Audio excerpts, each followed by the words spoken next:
সবাইকে জয় যিশু। তো আমি একটি বাক্যের পদ বলছি, ইব্রিয় 4:12। কেননা ঈশ্বরের বাক্য জীবন্ত কার্য সাধক, সমস্ত দ্বিধার খড়গ অপেক্ষা তীক্ষ্ণ, প্রাণ ও আত্মা, গ্রন্থি ও মজ্জা, এই সকলের বিভেদ পর্যন্ত মর্মভেদী, হৃদয়ের চিন্তা ও বিবেচনার সূক্ষ্ম বিচারক। তো কার বাক্য আমরা আজকে এখানে শ্রবণ করলাম? ঈশ্বরের বাক্য। কেননা ঈশ্বরের বাক্য, ঈশ্বরের বাক্য কি জীবন্ত। আজকে আমরা কি জীবন্ত বলেই তো আজকে এখানে উপস্থিত সবাই।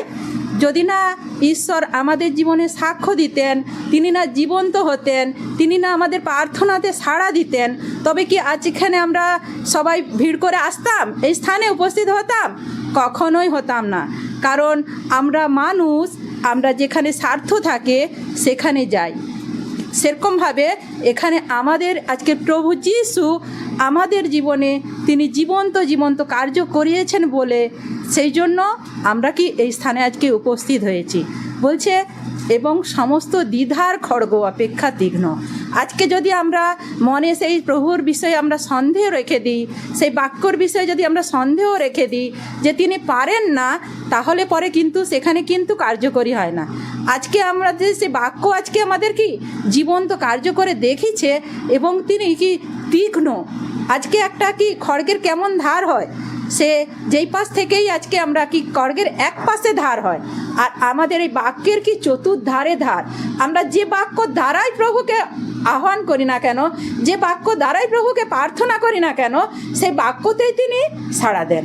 যেই বাক্যই আমরা দিয়ে কাজে লাগাই না কেন, আমরা নূতনজন জানি না যে কোন বাক্য কিভাবে, প্রভুর বাক্য বলে না যে উচিত মতে কিভাবে প্রার্থনা করতে হয়, আমরা জানি না। কিন্তু আমরা নূতনজন যেভাবেই প্রার্থনা করি প্রভু সাড়া দেন। তাহলে দেখো প্রভুর বাক্য কতটা তীক্ষ্ণ। বলছে প্রাণ, আত্মা, গ্রন্থি, মজ্জা। প্রভুর এই বাক্য আজকে আমাদের একটা মানুষের সেই জীবন্ত কার্য করে দেখাচ্ছে এবং আমাদের প্রাণেরও স্পন্দন কেমন চলছে তিনি তার সন্ধানকারী। এবং কি তিনি আত্মা দ্বারা আমরা কি কথা বলতে যাচ্ছি প্রভু তার আগেই জেনে নিচ্ছেন। কিন্তু আমাদের গ্রন্থি মজ্জায় কোনখানে কি অসুবিধা আছে প্রভু তার জেনে নিচ্ছেন। তাহলে সেই প্রভুর কাছে যদি আমরা একবার আসি, সেই প্রভুর কাছে যদি আমরা মনের কথা ভেঙে ভেঙে বলি, তো প্রভু আমাদের কতটা আশীর্বাদ করবেন। তো এই প্রভুকে যারাই চিনেছে, জগতে যারাই আজকে বিনষ্টর পথে চলে যাচ্ছিল, প্রভুকে যারাই চিনেছে, যারাই জেনেছে, প্রভুর এই বাক্য দ্বারা যদি আমরা কেউ একবার প্রার্থনা করে দেখি, প্রভুর এই বাক্য দ্বারা যদি আমরা একবার প্রভুর দরজায় উপস্থিত হই, তো প্রভু তো জীবন্ত কার্য করে তার জীবনে উপস্থিত হবেন। তো এই বাক্য দ্বারা তো আমার আত্মাতে প্রভু এতটাই দিলেন। তো সবাইকে একত্রে জয় যিশু।